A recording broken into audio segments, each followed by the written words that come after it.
Thank you.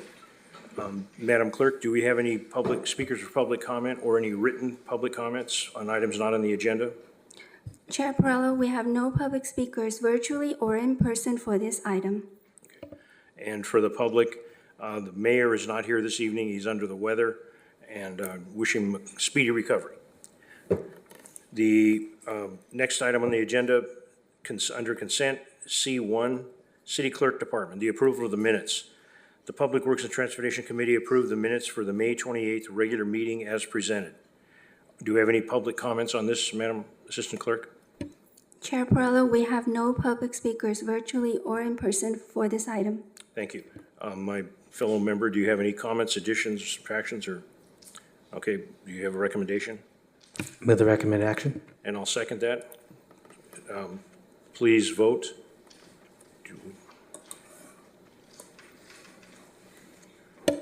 Motion passes 2-0. Thank you, Madam Clerk. Next item on the agenda is reports. D1, Public Works Department, Agreement 325-00018 with M.O. Dion and Sons Incorporated, doing business as Dion and Sons Incorporated, for purchase and delivery of bulk fuel. The recommendation that the Public Works and Transportation Committee recommend that the City Council approve and authorize the mayor to execute an agreement with M.O. Dion and Sons Incorporated, doing business as Dion and Sons Incorporated, in the amount not to exceed $4,135,000 for an initial one-year term from July 1st, 2024 to June 30th, 2025, with the option of 4 consecutive one-year period extensions that shall not exceed a total of 5 years for the final term ending June 30th, 2029, for the purchase and delivery of bulk fuel to various city locations. Again, with Measure M, there is a video presentation, but there will not be a presentation this evening. And it's an excellent video presentation. I hope that the public takes a look at it. Madam Clerk, do you have any public comments on this? Chair Perrello, there's no public speakers virtually or in person for this item. Okay. Do you have any specific questions? Yeah, I guess the only question I have is why is Fire Station 7 the only one not listed as a place for bulk fuel to be delivered to? Good evening, committee members, staff, members of the public. Jose Arriola, Fleet Services Manager. Station 7 is actually fueled by the county, so we don't do fuel for that one. Thank you. I do have a few questions with this. And again, I appreciate the presentation. And I hope that the public takes the opportunity to read the staff reports and look at the video presentation. When this particular item, there was a winning bid, but the opportunity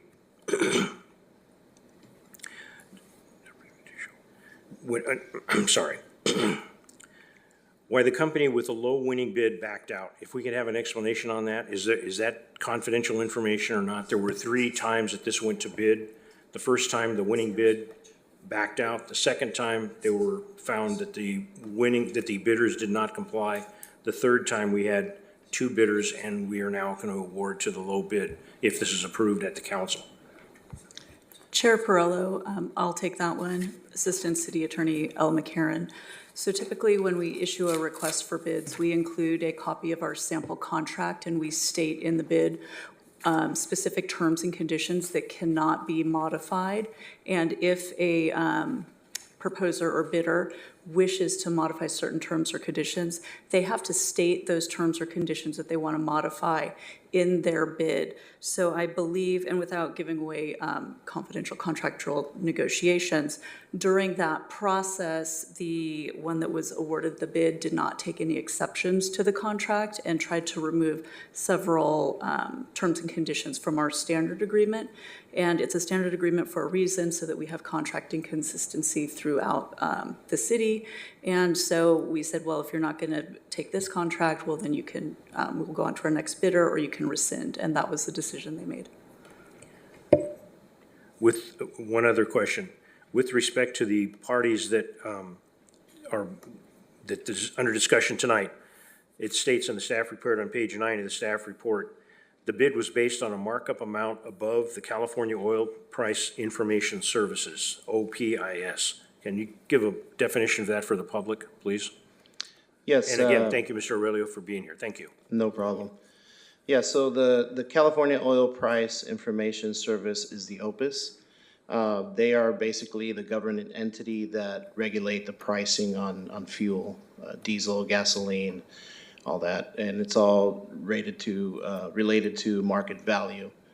So they set the base price, and then on top of that, the vendor will set up their markup and any taxes or fees that are related to that. So if I get this right, petroleum sold in the state, there is a bottom, there is a floor, that it cannot be sold for less than that amount to a private or a public entity? As far as bottom, it all depends. There's different categories in the OPIS, and the one that we fall under or that we utilize is the one that has the CARB charges on it. So there is a base price that is set by OPIS. Okay, that'd be the equivalent of a floor. Yeah, maybe I can step in just for a second. So this is like an index. It's not establishing an absolute, but it's an index that we have chosen to use to identify a fair playing field for our bidders. And so your question is a little bit unique in that it doesn't establish that you can't pay more or less. It is just establishing an index. Okay, And then we're using that index as the basis for how we award our contracts. And then the contractor is allowed then to use that index and then say, on top of that, I want to charge you $5 more. And the other bidder says, I want to charge you $6 more. So the person that says they want to charge us $5 more is the lowest bidder. okay. That index is set yearly or floats quarterly or? It depends. There's weekly, there's daily, there's Okay. different ones. Yes. Okay, thank you. Thank you. The next question I have, we are identifying the amounts of product that we're going to be buying. Unleaded gasoline, 27,000 gallons, renewable diesel, et cetera. How did we determine that we would get that many gallons? Do we have a range that we will pay no more than this on gallons? So if we know they're going to spend X amount of dollars, we know dividing the price per gallon, we can figure out how many gallons we're getting? Or is that sort of a rough estimate? We base it on usage. We base Okay. all our gallons of actual usage that we have, data that we collect and we have in our system. And we use those gallons to put out the bids and to get a better price in the amount of gallons that we put out there. Okay. So, I mean, we have we have the average cost per gallon according to the gallons that we use. We can do averages for 3 months, 6 months, a year, and we can calculate what we've paid. Thank you, Mr. Rolla. One last question, just for the public and for any of us on the council who want to know. What is the definition of clear diesel and red dye 99 diesel? What is that and why is there a distinction between renewable 99 diesel, clear diesel, and red dye 99 diesel? So clear diesel is basically carb diesel, that is ultra low sulfur diesel. Basically what you find at a standard gas station. The R99 diesel is 99% renewable product. Okay, So it's blended and it has 99% renewable materials in it. The red dye is used, they dye the fuel so you don't pay tax on that. That's for off-road use. okay, thank you. Any questions? And has any questions come in? Chair Perrello, there's no additional or no speakers.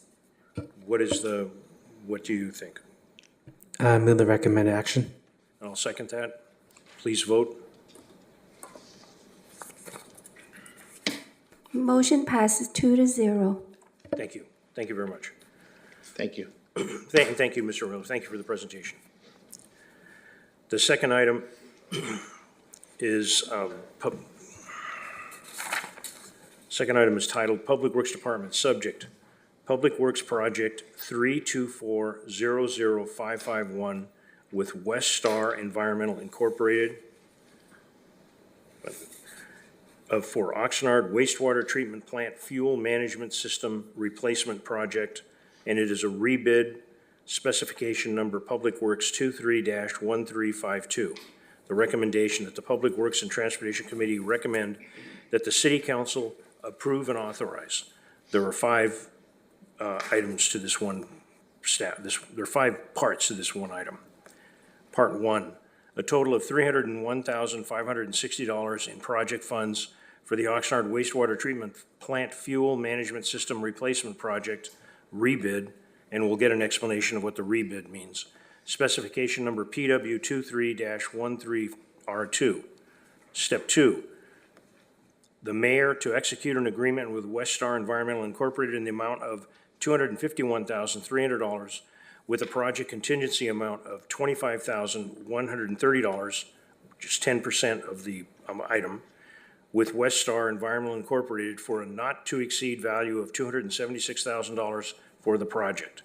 Part 3, a project allocation amount of $25,130, 10% for engineering, inspection, project management for the project.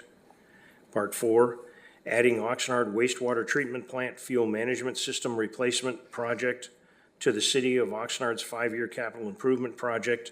And the last step, number 5, a new fiscal year 2024-25 project budget appropriation of $301,560 from the wastewater operating fund number 611, available fund balance, as well as the corresponding wastewater capital fund number 612, transfer in appropriations in the same amount. Again, there's a Measure M presentation. I hope that the public takes a look at it or reads the staff report. You'll learn something. A question for the city attorney. These are 5 parts. Do you recommend voting on them individually or collectively? You can vote on them collectively. Okay, thank you. Madam Clerk, do we have any public comments on this? Chair Perrello, there's no public speakers virtually or in person for this item. Okay. Councilmember Valenzuela, do you have any questions? No questions. Okay, as I mentioned, I have a question on this one here. And I'm reading directly from the staff report, page 58. This project was bid twice before, with the first receiving no bids and the second receiving 2 bids, which were rejected due to the bidder's failure to provide documents that met the request for bids. The third notice inviting formal bids on the project was published on April 18th, 2024. The bids were due May 8th, 2024. The city received the following responsive bids. And there are 2 bids, one from Westar Environmental Incorporated and one from EFS West Incorporated. And I have 2 questions on that. What does it mean specifically for a rebid? And did the individuals that did the final bids that were accepted, were they party to the first 2 bids that, the first bids that were not? And Good evening, council members. Mr. Beeman, thank you. Good evening, committee members. My name is Tim Beeman. I'm an interim assistant director of Public Works, overseeing water and wastewater. So the rebid process is if we do not receive the appropriate bids, or I shouldn't say appropriate, but approved bids in terms of they ticked all the boxes per our bid package, then we could reject bids. In this case, we actually did not receive any bids. This is sort of an odd project. It's not something that we do every day. The last time that this was done was roughly 15 to 20 years ago. And so what we ended up doing is going back out and working with our administrative staff. We contacted contractors that do this specific work in order to drum up some interest in it. So the second bid process is usually we try to do bids. It depends on the complexity of the project, but anywhere between 2 and 4 weeks of the bid time. But with the rebid, we advertise it for 15 days. And so we did receive 2 bids that time. Both were rejected for different reasons that were not in compliance with the law. The third time we did receive 3 bids, but 1 was rejected. And your question going back to were they the same contractors in the second and third bid, there was, let me double check my note. It looks like there was just 1 that was the same, and that was the EFS Fuel Equipment Services. Okay. If a bid is policy for the city attorney, question, if people bid and the bids are rejected for noncompliance, and the bid goes, an opportunity to bid again, are they allowed to bid at the second go-around? Yes, they are. Thank you. And those are the only questions that I have on this. Do you have anything? No questions. I move the recommended action. And Madam Assistant Clerk, did anybody call in with a question? Chair Perrello, no. Okay. I move the recommended action. Second. Please vote. Motion passes 2-0. Okay. Next item on the agenda, number 3, again, Public Works Department. Third Amendment to Agreement A-8136 with Enterprise Fleet Management. The recommendation that the Public Works and Transportation Committee recommend that the City Council approve and authorize the mayor to execute a third amendment to the agreement with Enterprise Fleet Management Incorporated, increasing the current amount value by $8,518,000 for a total not to exceed amount of $15,313,000 and extend the term through April 18th, 2026, utilizing Sourcewell Contract 030122-EFM for fleet management services that include vehicle leasing and maintenance management. Again, there was a Measure M presentation, nicely done. I hope the public had an opportunity to view it. Madam Clerk, do we have any speakers or written comments on this item? Chair Perrello, there's no public speakers, virtually or in person, for this item. Thank you. Do you have any specific questions on this? Okay. Again, Mr. Roto, thank you very much. On the staff report, we identify that, a few questions about the staff report. We identify we have 964 fleet vehicles. Is that equipment that is self-powered, or does that include rolling stock trailers, or is it? No, that is all assets that are, not all are motorized. There's a good chunk of those that are motorized, though, but not all are motorized. Okay, thank you. That was from mine. It says later in the enterprise management,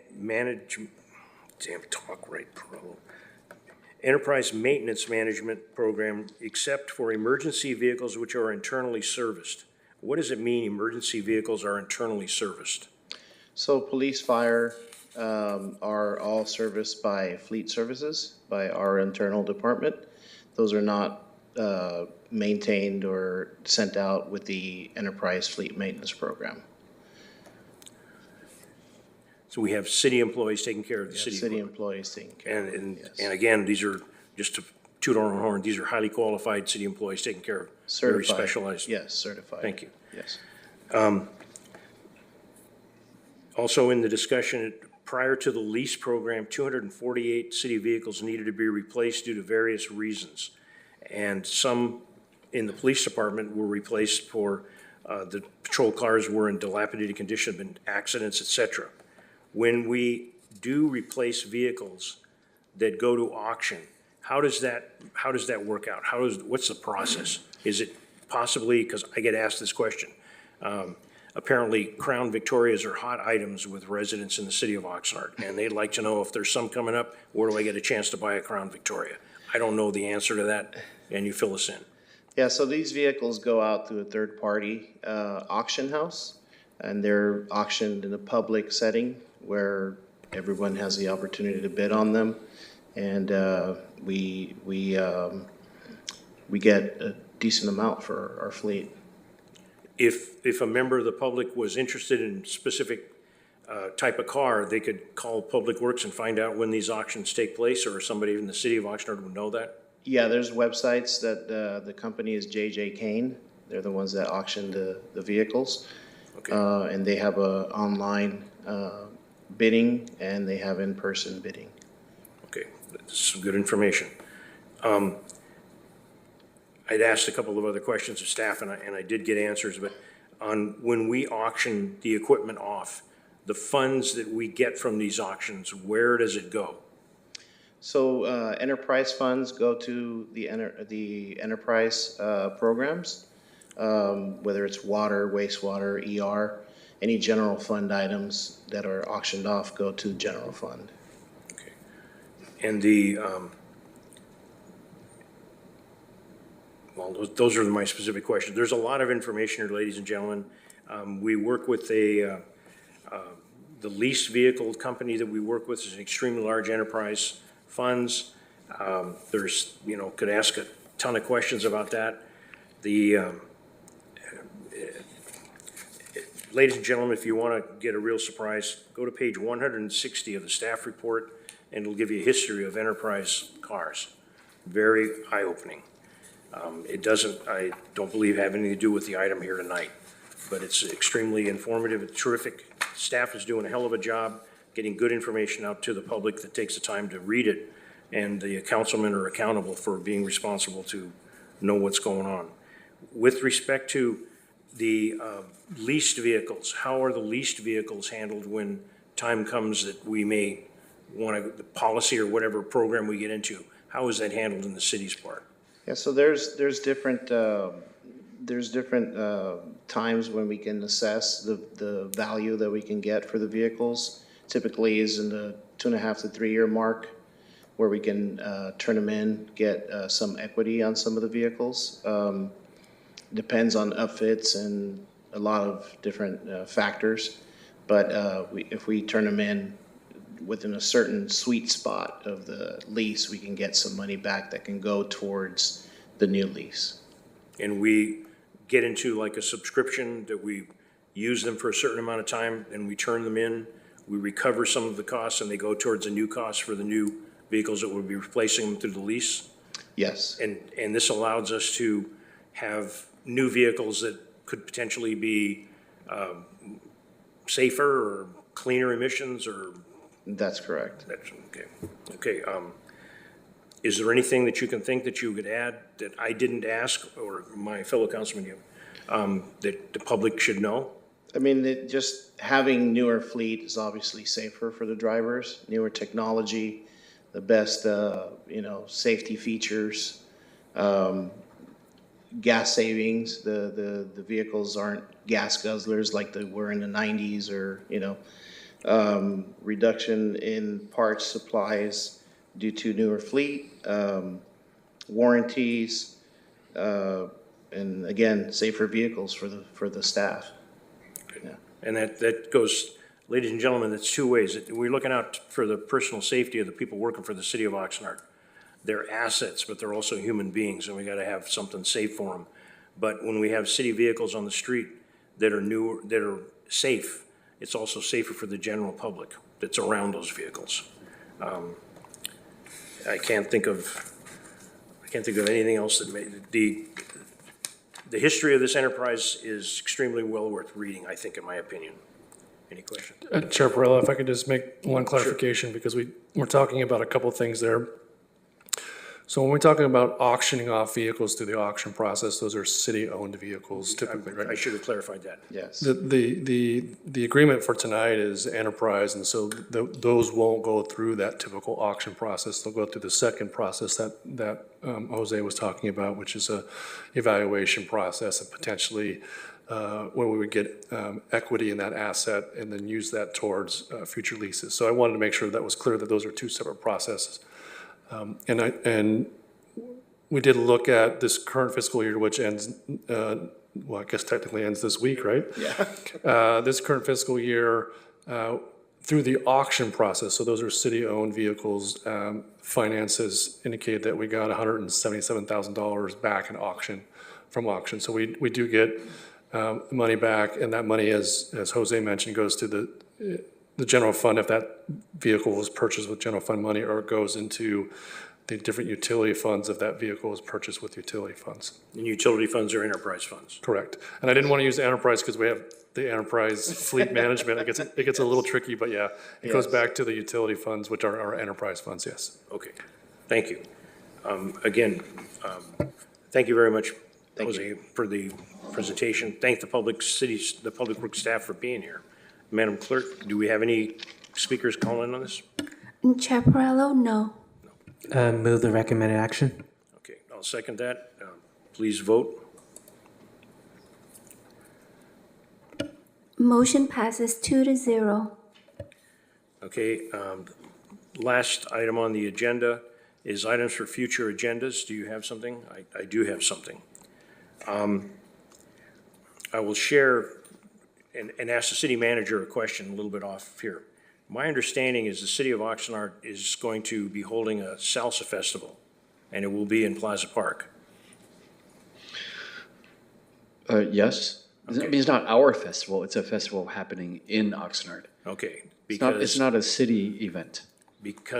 correct, because apparently I've just gotten word that the Salsa Festival is being advertised as taking place at the Ventura County Fairgrounds. And so I think that adds a little fire to what I'm asking for tonight. I hope that we can have a presentation by Public Works for the water and how water works in the city of Oxnard. Not that you just drink it, flush the toilet, and you take a shower. I mean, what it means to the city residents of Oxnard as far as costs, availability, potential litigation, and potential impact onto all the residents in the city of Oxnard with everything that is going on in the water world impacting the city of Oxnard. From the people that supply us water, from our own ability to extract water, and the rules and regulations we have to live under. So that's my request. So Some sort of a report. a report or a workshop or a study session, what, do you want it? To get the most information to the people, so whatever we call it, a report, Okay. workshop, study session. Okay. I'll let the staff figure out what it is, but everybody have an opportunity to know what is going on. Because there's potential, if anybody's read the newspaper today of what's happened in Ventura, that's not us, but there could be surprises down the road because of litigation specifically that I'm concerned about. Okay, we can certainly do that. Let me recommend this. Why don't we come back to this committee with an outline for the workshop? And then we can schedule the workshop at a special council meeting. So that's another month, right? But we can come back with an outline. We still would have to schedule the workshop. I'm still lost about the connection with the Salsa Festival unless the connection is you need water to make salsa. I'll show you when I'm, the reason I'm bringing that up is because bad information. I mean, Got we it, got people, okay. we got people thinking that the Misinformation. drought's over and I can wash down my driveway. Got and- it. and why Okay, somebody understood. claiming- and, Misinformation. Yeah, misinformation. Got it. Okay, we can do this. Thank you. And you understand, okay. Any further comments? City Attorney, do you have any comments? No. Public Works? Chair? No. Okay. Thank you to all the people in Public Works for coming. Thank you. And this meeting is adjourned.